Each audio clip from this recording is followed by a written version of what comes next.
შემოგვიერთდა საბურთალოზე მდებარე მაცხოვრის ამაღლების სახელობის ტაძრის წინამძღვარი დეკანოზი კახაბერ გოგოტიშვილი მოძღვართან ერთად ვისაუბრებთ წმინდა კეთილმსახური მეფე დავით აღმაშენებლის შესახებ. მოგესალმებით, მამა კახაბერ, დაგლოცოთ. მოგესალმებით, დიდ მადლობას გიხდით მოწვევისთვის ღმერთმა დაგლოცოთ. დიდი მადლობა თქვენ მობრძანებისთვის.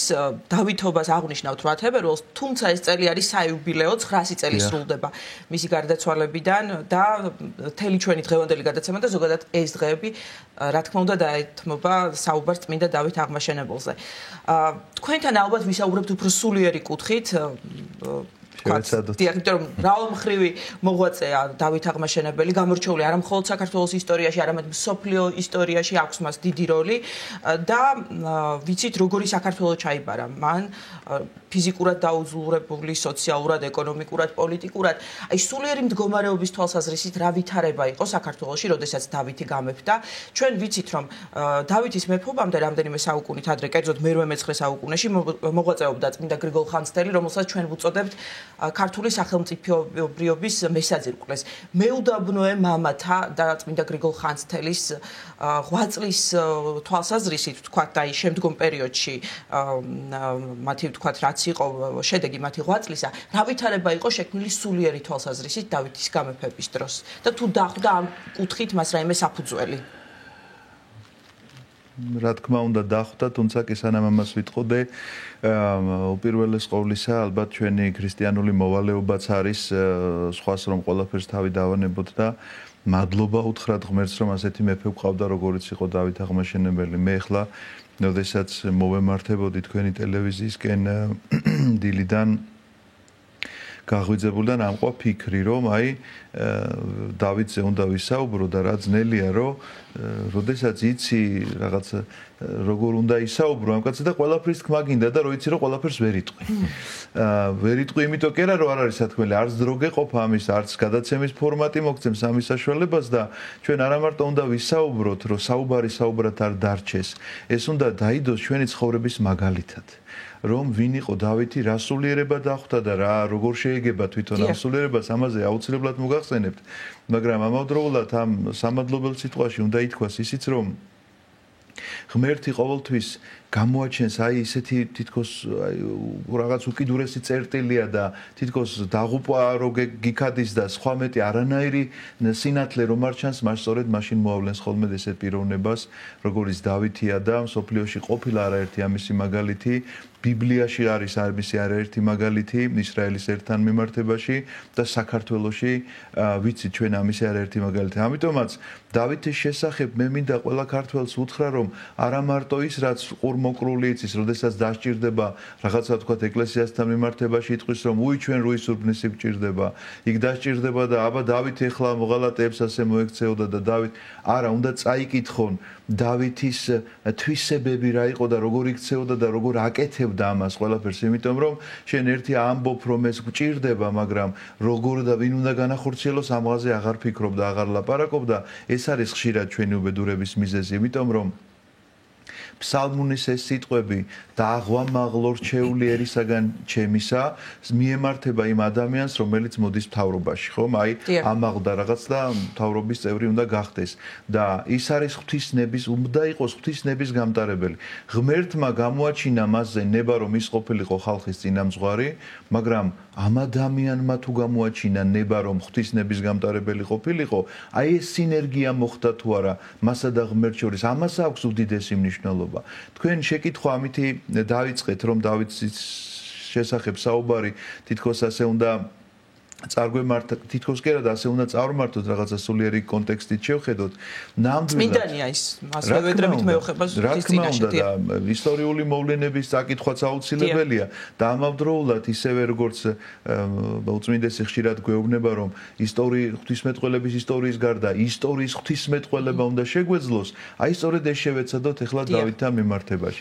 რაც შეეხება იმ წინამოსამზადებელ პერიოდს, რა თქმა უნდა ამის გარეშე შეუძლებელი იქნებოდა, იმიტომ რომ თქვენ გრიგოლ ხანძთელი ახსენეთ, იქ არ შეიძლება არ ითქვას თაწმინდელი მამების ღვაწლი რომელთა ესე იგი რა გითხრათ ესენი რომ არ ყოფილიყვნენ დავითს არ ექნებოდა ეს საფუძველი თუნდაც იმისა რომ ჩვენ ვიცით როგორ უყვარდა მას წმინდა წერილის კითხვა წმინდა წერილისთვის მას დასჭირდებოდა სხვა ენის ცოდნა რომ წაეკითხა წმინდა წერილი თავიდან ბოლომდე და ამ დროს უკვე წმინდა წერილის წიგნები ნათარგმნია და მას საშუალება აქვს თავის თანამედროვე ენაზე გასაგებ ენაზე წმინდა წერილი იცოდეს ზედმიწევნით და თუ როგორ ზედმიწევნით იცოდა იმიტომ რომ წელიწადში რამდენჯერ კითხულობდა ყველა წიგნის ბოლოს ხაზი იყო ჩამოსმული და ეს მის მატიანეშია მოთხრობილი ამის შესახებ საუბარში მე დროს აღარ დავკარგავ. ასე რომ ეს მოსამზადებელი პერიოდი რა თქმა უნდა წინასწარ თითქოს გაემზადა დავითისთვის, მაგრამ ჩვენ მაინც უნდა ვთქვათ დავითის პიროვნებაზე რომ ის მაძიებელი კაცია ამ ყოველივესი. ღვთის ნების გამო მეძიებელი კაცია. და არ იფიქროთ რომ ეს როცა დაბრძენდა და ესე იგი შევიდა რაღაცა ასაკში ვერც მოასწრო მან ასაკში შესვლა 52-13 დიახ ძალიან ახალგაზრდა გარდაიცვალა რითი გარდაიცვალა იმიტომ რომ საწოლში წოლაზე უფრო მეტი უნაგირზე იჯდა კაცი და ხმალამოწვილი იბრძოდა ცხენდა და მთელ საქართველოში წინ და უკან დადიოდა და რა თქმა უნდა დაილია და რა თქმა უნდა ფიზიკური ძალები აღარ იყო მაგრამ გულისხმობ რომ ეს მისი გამომეძიებლობა ეს მისი რაღაცა ღვთისნების მაძიებლობა და სადეძებდა ამას ყოველივეს წმინდა წერილში რა თქმა უნდა სადეძებდა იმ ეკლესიის წევრებში რომელიც მიაჩნდა რომ ისინი ზნეობრივად და კარგად გამართულად ცხოვრობდნენ ამიტომაც დავითის ეს მეფობა რომელიც მან დაიწყო 16 წლისა იყო როდესაც ტახტზე ავიდა ის უკვე სრულიად ახალგაზრდა ჭაბუკი როგორც ბრძენი ისე მოგვევლინება ბრძენი თითქოს რომელმაც ცხოვრება რაღაცა გაიარა და ეხლა ესეთ სულიერ სიმაღლეებს არის მიღწეული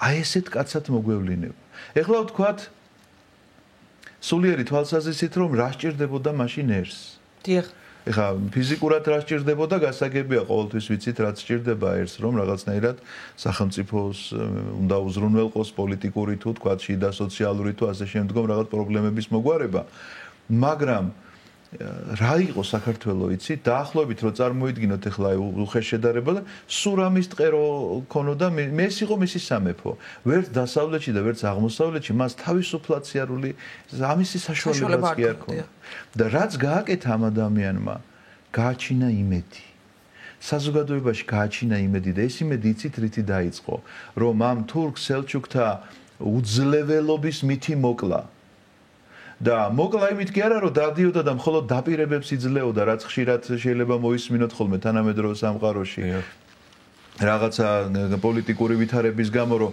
ამას გავაკეთებ იმას გავაკეთებ ამას ამთას გადავდგამ და იმთას არა რა დაპირებასაც იძლეოდა იმას საქმით ასრულებდა და აი მისი ეს პატარა პარტიზანული ბრძოლები რომლებიც მოთხრობილია მის ცხოვრებაში და ისტორიკოსი ამას აღგვიწერს ეს იყო რაღაცა ის წერტილოვანი დარტყმები და ყველა ბრძოლაში იგებდა აბსოლუტურად ეს ყველა ბრძოლაში მოგება ნიშნავს აი ამ იმედის გაჩენას პირველ რიგში როგორც გითხარით ძიება ღვთისნებისა და არაფერს არ აკეთებდა ის რაღაცა ამ სასულიერო პირებთან შეთანხმების გარეშე ეს ძალიან მნიშვნელოვანია ვიღაცისთვის დღევანდელ დღეს ეს შეიძლება ღიმილის მომგვრელი იყო ვიღაცისთვის შეიძლება ცოტა ისე ცინიკურად შეხედოს ამ ყოველივეს მაგრამ ნახეთ დავითის ცხოვრება თუ ამ თათბირის გარეშე სასულიერო პირებთან თათბირის გარეშე ის რომელიმე კანონს ღებულობს ან რომელიმე ომსა წარმოებს ან რომელიმე თქვათ რაღაცა დაპირებას აძლევს ხალხს ან მოღალატეს როგორ ექცევა ან სხვა საქმეებს როგორ აღასრულებს. და ვინ იყო მისი მოძღვარი, ხო? დიახ, მოძღვრები შეიძლება ითქვას. უпростоად მოძღვარი, რა თქმა უნდა,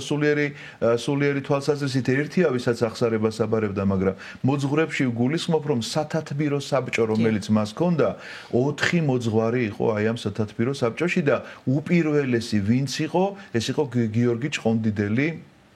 რომელიც ესე იგი გახდათ მეფის მარჯვენა ხელი, მისი საქმის აღმასრულებელი შეიძლება და პირველი მოთათბირი, ანუ სათათბირო რომ შეიკრიბებოდა პირველ რიგში ეს სასულიერო. ამიტომაც ეს მაგალითი განამარტო დღევანდელი, ვინც იყვნენ წარსულში მთავრობის წევრები და ვინც მომავალში კიდე ანაპირებენ და ან დააპირებენ მოსვლას, ყველამ კარგად უნდა იცოდეს, რომ ვამბობთ, რომ საქართველოში ოქროს ხანის დასაწყისი, ეს ოქროს ხანა რის ხარჯზე დაიწყო და რანაირად დაიწყო, ამ ისტორიას აბსოლუტურად ყველა უნდა კითხულობდეს, იმიტომ რომ ჩვენ დღევანდელ თანამედროვეობაში აღმოჩნდებით ხოლმე სავალალო მდგომარეობაში.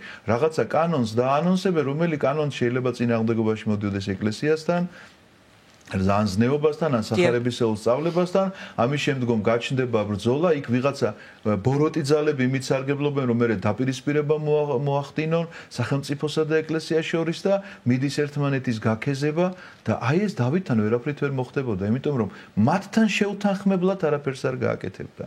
ამიტომაც ღვთისნების ეს გამომეძიებლობა ამ კაცის მთავარი, ესე იგი თვისება და მეორე ასევე საღვთო თვისება, რომელიც გითხარით, ეს გახლავთ იმედი, რომელი იმედსაც ის აჩენს უკვე ამ თურქ-სელჩუკთა უძლეველობის შესახებ, იმიტომ რომ აი მაშინდელ წარმოდგენაში აი როგორ ძალიან პატარა ჯარი ყავს, ძალიან პატარა რაღაცა ესე იგი ტყეში არის თავშეფარე, სასახლეც კი არ აქვს ნორმალური, სადაც ადამიანმა შეიძლება მოისვენოს და დაიძინოს. რას აკეთებს დავითი? რომ აი ამ თავის ამ პარტიზანულ ჯარში არჩევს ისეთ ადამიანებს, ვინც განსაკუთრებული მამაცობით გამოვიჩინა თავი, რომ იცის მათ შემდგომში უკვე რა დავალებები შეიძლება მისცეს. ვისაც ხვდება, რომ ეშინია, მათ სახლში უშვებს. და საიდან სწავლობს ამ ყველაფერს ხომ არ იცით? რა თქმა უნდა ბიბლიიდან. ბიბლიაში ეს ყველაფერი ზუსტად ასე არის აღწერილი, როდესაც არის ბრძოლების ისტორია. ომს როდესაც აწარმოებს დავით მეფე და ამ ომის რაღაცა ომში კანონები აქვს. საიდან აქვს ეს კანონები აღებული? რა თქმა უნდა ბიბლიიდან.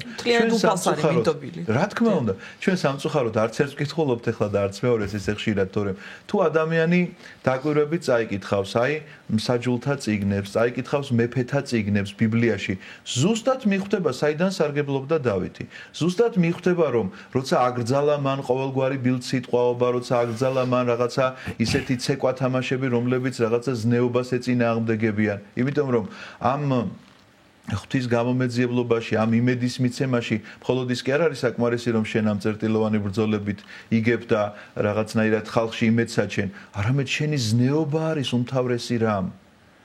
ჯაბუ ამურეჯიბს საოცრად აქვს ნათქვამი დათა თუთაშხიაში, როდესაც ათქმევინებს სანდრო კარიძეს ასეთ ფორმულირებას. ისე პირდაპირ არაფერია ერთმანეთზე დამოკიდებული, როგორც პიროვნების ზნეობაზე მისი ქვეყნის ბედიღბალი. პიროვნების ზნეობაზე არის ნამდვილად დამოკიდებული მისი ქვეყნის ბედიღბალი და საკუთრებით მართველზე ხო ვინც არის სათავეში ქვეყნის. ამიტომაც დავითი თვითონ არის ზნეობრივად ასეთი მოწესრიგებული და ბიბლიიდან სარგებლობს, აი ამ ცხოვრების წიგნიდან სარგებლობს, თუ როგორ უნდა აწარმოოს ომი, თუ როგორ უნდა მართოს ქვეყანა, თუ როგორ უნდა დაეკითხოს უფალს. და უფალთან დასაკითხად ვინ სჭირდება მას, ღვთის ნების გამოსაძიებლად ვინ, რომელი პიროვნებები სჭირდება მას და აი ეს ყველაფერი რა თქმა უნდა ისე გავს რომ აი რიცხობრივად ხომ ძალიან ცოტა არის დავითი და მისი ჯარი და თურქ-სელჩუკთა ესე იგი შედარებაც კი შეუძლებელია რაოდენობის მიხედვით, მაგრამ მიუხედავად ამისა დავითს ყოველთვის გამარჯვება რჩება, იმიტომ რომ იცის როგორ მოიქცეს და იცის ეს რა თქმა უნდა ბიბლიიდან და იცის რა თქმა უნდა ეკლესიასთან შეთანხმებით როგორ იმოქმედოს. აი ბიბლიურ ერთ ისტორიას აქვე გავიხსენებ და მიხვდებით დავითის ამ არის ესეთი მსაჯული გედეონი, ძველ აღთქმაში არის მოთხრობილი მის შესახებ, რომელსაც ყავს დაახლოებით 10,000 კაციანი ჯარი. პირობ შეიძლება ციფრი ზუსტად მე შელებოდეს, მაგრამ და გამოვიდეს უნდა საბრძოლველად მიუხედავად იმისა, რომ ეს 10,000 კაციანი ჯარი ძალიან ცოტაა იმის წინააღმდეგ, ვისაც უნდა ებრძოლოს. და უფალი ეუბნება, რომ ეხა გამოვუწევ, ვისაც ეშინია სახლში წადით. და მოტრიალდება გედეონი დღის, ვისაც ეხა გეშინია ცოტა გული შეგედგათ, შეგიძლიათ სახლში. დარჩა დაახლოებით ნახევარი. წამოვიდნენ კიდევ და ეუბნება, რომ ეხლა მდინარეზე ჩაიყვანეო და წყალი დაალევინეო. ვინცო დაიჩოქებს და ესე დაეწაფება წყალსო, ისინი ცალკე დააყენეო და ვინც ხელით ამოიღებს და შეხრებს, ისინი ცალკე დააყენეო. ასეთი ვინც ხელით ამოიღებს და წყალს შეხრებს, აღმოჩნდება 300 კაცი.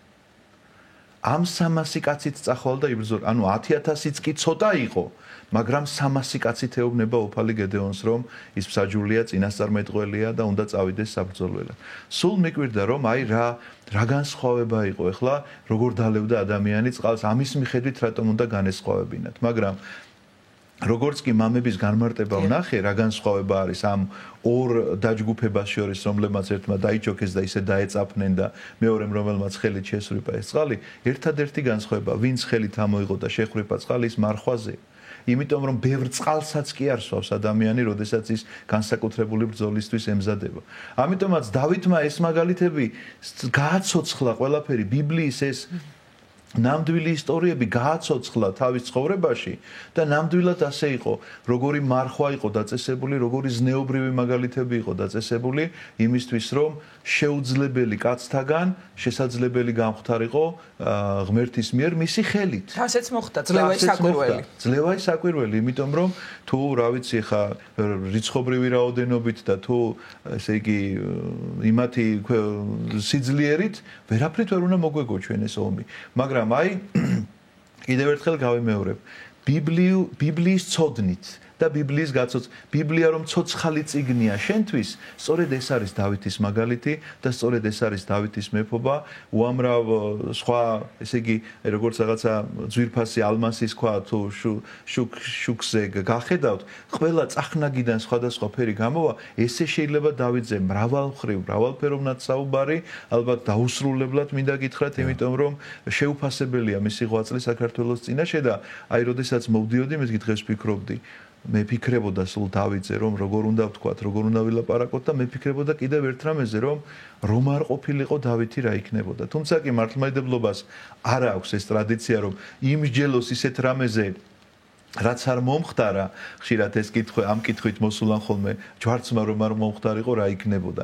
ჩვენ ამაზე ვერ გავცემთ პასუხს, უბრალოდ გავცემთ, ოღონდ ყველა შემთხვევაში ჩვენი ვარაუდი იქნება ეს. ვიტყვით რომ ადამიანური ვარაუდი იქნება, რომ არ ყოფილიყო დავითი ქართველობა არ იქნებოდა, შეიძლება ვთქვათ, მართლმადიდებლობა არ გვექნებოდა, ენა შეიძლება არ გქონოდა, საქართველოს არ ჩვენ ხო ეს ტერიტორია საერთოდ ვისი იქნებოდა, ვინი ცხოვრებდა. მოკლედ აი უამრავი ვერსია, რომელიც შეიძლება იყოს ადამიანის კერძო მოსაზრება, მაგრამ იყო დავითი, რომელიც აი ჩვენს თვალწინ ცოცხალი მაგალითია ქრისტიანობისა, ზნეობისა, მეფობისა, მთავრობისა, სარწმუნოებასთან მისი დამოკიდებულებისა, მისი ადამიანობისა, როდესაც ვამბობთ რომ ის მკაცრი იყო, მკაცრსა და ესე იგი გულბოროტობას შორის ჩვენ დიდი ზღვარი უნდა დავდოთ, იმიტომ რომ მკაცრი თუ არ იქნა ხელისუფალი შეუძლებელია ესე ქვეყნის მართვა. ოპოზიციამ ასაც ყავდა. და არ იყო მისი მდგომარეობა ლიბერალური ასე თქვა შეიძლება ითქვას. რა თქმა უნდა, მაგრამ ისი თუ იყო მკაცრი, ეს არ ნიშნავდა იმას რომ გულბოროტი იყო რაღაცა პირადი გამორჩენის მიზნით ან პირადი ბოღმის გამო ვინმეს დაჩაგრავდა და ვინმეს ესე იგი და დაждდა. არავითარ შემთხვევაში ასე არ უნდა ვიფიქროთ, მისი სიმკაცრე ერთადერთია, რომ ეს ჭირდება ქვეყანას.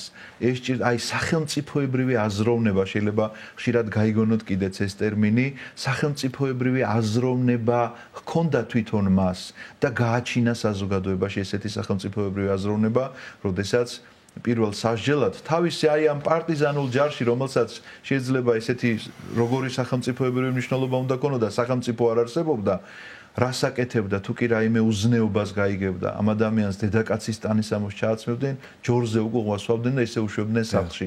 ბრძოლის უფლება აღარ მიეცემ. ძალიან დიდი სირცხვილი იყო ეს და ამიტომაც ესე იგი თუ თქვათ ღმერთის შიში არ ქონდა ადამიანს და ამიტომ რაღაცა უზნეობისკენ ხელი წაუწდებოდა, უკვე გაუჩნდებოდა საზოგადოების შიში და სირცხვილი იმისა, რომ არ ეჭამა ეს სირცხვილი და დავითის მეფობა ასეთი გახლავთ. ახლა ცოტა ისე არ გამომივიდეს, რომ სულ მე ვლაპარაკობ რაღაცა და ძალიან საინტერესოა თქვენი მოსმენა, ამიტომაც მაგრამ აღარ შეგაწყვეტინეთ ჩვენც ამიტომ. მამა ჭახაბერ, მართველობის ფორმაზე ისაუბრეთ და ამ კუთხით მინდა რომ გავაგრძელოთ ჩვენი საუბარი და განვავითაროთ კიდევ უფრო. არ არის აქ მხოლოდ მე-11-მე-12 საუკუნეზე საუბარი, ალბათ კაცობრიობის არსებობის ნებისმიერ პერიოდში, ნებისმიერ საუკუნეში არის მნიშვნელოვანი, რომ ხელისუფალს ჰქონდეს აი ზუსტად ისეთი ურთიერთობა ეკლესიასთან და სასულიერო პირებთან, როგორიც დავითს ჰქონდა. თან საინტერესოა, რამდენად არის ეს გამოცდილების ხარჯზე, მხოლოდ 16 წლის მეფეზე ვსაუბრობთ, რაც უკვე აღნიშნეთ და იცის თელმა მსოფლიომ. ისწავლება თუ არა ეს? აი ეს არის ყველაზე საინტერესო, ალბათ როგორ შეიძლება ისწავლოს და იცოდეს 16 წლის ადამიანმა, რა არის ყველაზე მნიშვნელოვანი და როგორ უნდა აზროვნებდეს სახელმწიფოებრივად ხელისუფალი და მეფე ამ შემთხვევაში. თქვი და კვლავ გავიმეორე, პიროვნულ არჩევანზე აქ ყველაფერი. რას მოიმოქმედებს ადამიანი? ღმერთმა კი გამოარჩია ის, მაგრამ მან თუ გამოარჩია ღმერთი. ანუ ეძიებს თუ არა ის ღვთისნებას. ამაზე არის საუბარი და აქედან მომდინარე არის დავითის ეს მოქმედება. ეხლა თანამედროვე სამყაროში თუ გადმოვიტანთ, თუნდაც თანამედროვე ჩვენ სახელმწიფოზე, იმიტომ რომ ეხლა სხვა სახელმწიფოებში შეიძლება სხვა რაღაც წესდებები ქონდეთ, მაგრამ ჩვენთან თუ გადმოვიტანთ, აბსოლუტურად შესაძლებელი არის ეს. არ გულისხმობ იმაში, რომ სახელმწიფო გავხადოთ თეოკრატიული, დავითთან შეიძლება იყო ამისი რაღაცა მცდელობა და განახორციელა კიდეც, მაგრამ ამას აბსოლუტურად სხვა სისტემა სჭირდება და დღევანდელ დღეს ჩვენ შეიძლება ესეთი თეოკრატიული მართლობა ვერც განვავითაროთ და შეიძლება არც კონდეს ამას ხო ესეთი ეფექტი, მაგრამ მე ვგულისხმობ რას სახელმწიფოსა და ეკლესიას შორის აუცილებელია ძალიან მჭიდრო კავშირი. ეს მჭიდრო კავშირი არ ნიშნავს იმას, რომ ერთმანეთის გამოყენების მიზნით უყურებდნენ ისინი, რომ მე მჭირდება ეკლესია და ამისთვის ვარ მასთან ახლოს, ან ეკლესია ფიქრობდნენ, რომ მე მჭირდება ეხა სახელმწიფო და ამისთვის ვარ. ეს უნდა იყოს აღმშენებლობის პროცესში ჩართული ორი ხელი. სახელმწიფოს აღმშენებლობის პროცესში ჩართული ორი ხელი, როგორც უკვე მოგახსენეთ. და არავითარ შემთხვევაში არ უნდა იყვნენ ისინი რაღაცა ერთმანეთის ან შიშით, ან ერთმანეთის რა გითხრათ, გამორჩენის მიზნით, პირდაპირ ვთქვათ ესე, იმიტომ რომ მოგეხსენებათ, სახელმწიფომ თუ ასე იფიქრა, რომ ეხლა მე მხოლოდ ხმები მჭირდება ეკლესიისგან და ამიტომ ვიქნები მასთან დაახლოებული პირი და მე აღარ მჭირდება. ეს დამოკიდებულება ძალიან მალე გამოჩნდება. წეგან დავითს და იმედის შესახებ საუბრობდით. დავითი, რომელიც იმედს აძლევს ხალხს, იმედი თუ ტყუილი აღმოჩნდა, ტყუილს მოკლეფეხი აქვს, მოგეხსენებათ ეს გამოთქმა ჩვენში გამოიყენება, ძალიან მალე წარმოჩინდება, ძალიან მალე თვალნათელი გახდება, რომ ეს ყველაფერი ტყუილია. ძალიან მალე წარმოჩინდება, რომ შენ თურმე ეკლესია გჭირდებოდა ეხლა რაღაცა კონკრეტული მიზნისთვის და ეხლა ეკლესიას ეუბნები, შენ ვიღა გეკითხება. ანუ ხშირად შეიძლება გაიგონოთ დღევანდელ ესე იგი ქუჩაშიც ადამიანი იტყვის, აი ამ დროს სად არის ეკლესია და რა დროს გაახსენდა მას ეკლესია და ბოლოს თვითონ როდის იყვნენ და ეკლესიაში. იმიტომ რომ ეკლესია და ეკლესიურობა ადამიანს ხშირად ისგონია, რომ შეირბენს დღესასწაულზე და სანთელს დაანთებს. ან ვიღაცა რო ყავს გარდაცვლილი, იმ დღეს მის წლის თავზე უნდა შეირბინოს და სანთელი დაასვას და ამით იგონია, რომ უნდა ან ეკლესიის გაჩუმებას, როგორც კი ეკლესია ისედ აზრს გამოთქვამს, რომელიც მის აზრს არ ეთანხმება, ამ შემთხვევაში ეუბნება, რატომ ერევა ეკლესია ანუ ან სად არის ამას კითხულობს, ოდესაც ან რატომ ერევა. ესე იგი, ორი შემთხვევა, რომ ეკლესია საერთოდ უნდა გააჩუმონ, რომ თითქოს არ არსებობს და გადააქციონ რიტუალურ სახლად. ანუ რიტუალების შესასრულებლად ჭირდება მხოლოდ აი ჯვრისწერა მაქვს და ეხლა მოვალ ჯვარს დავიწერ, მაგრამ ეხლა იქ რომ შენ მე დამარიგებ, როგორი უნდა იყოს ოჯახი, მოიცა ეხლა კაცო, ეს არ მჭირდება, მე თვითონ ვიცი. რატომ ერევი? ხო, რატომ ერევი? მჭირდება რომ ბავშვი მყავს მოსანათლი, ან მჭირდება რომ თქვათ გარდაცვლილი მყავს და მისთვის თქვათ წესი, ასაგები, მაგრამ იქ ეხლა აღარ დამიწყო ზედმეტი ის რაღაცა ჭკუის სწავლა. დაახლოებით ასე წარმოუდგენია საზოგადოების გარკვეულ ნაწილს ეკლესიის როლი სახელმწიფოში. და მეორე ნაწილს წარმოუდგენია, რომ აბსოლუტურად ყველაფერში უნდა დაეთანხმოს ეკლესია, როგორც თვითონ ფიქრობს. ამიტომაც ამბობს, სად არის ახლა ეკლესია. და ასე არ უნდა მოიქცეს მთავრობაც. მთავრობას უნდა კონდეს სწორი პოზიცია დაკავებული ეკლესიასთან მიმართებაში, რომ ეს არის ორი, აი ჩათვალეთ, ღმერთის ხელი, ეკლესია და სახელმწიფო, რომელიც ერთად აშენებენ სახელმწიფოებრიობას.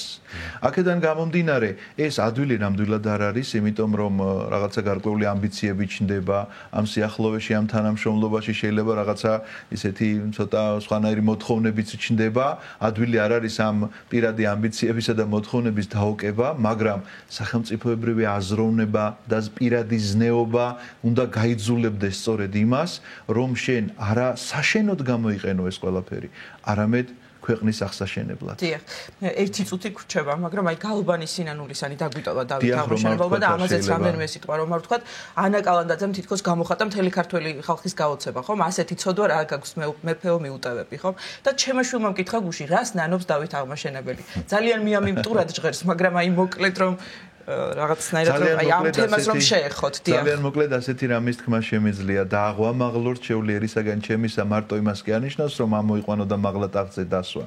ღმერთი მას მოსთხოვს ჩვეულებრივ ადამიანზე უფრო მეც. მე და დავითს ერთნაირად არ მოგვეთხოვება. ასე უნდა დააყენოს ადამიანმა საკითხი.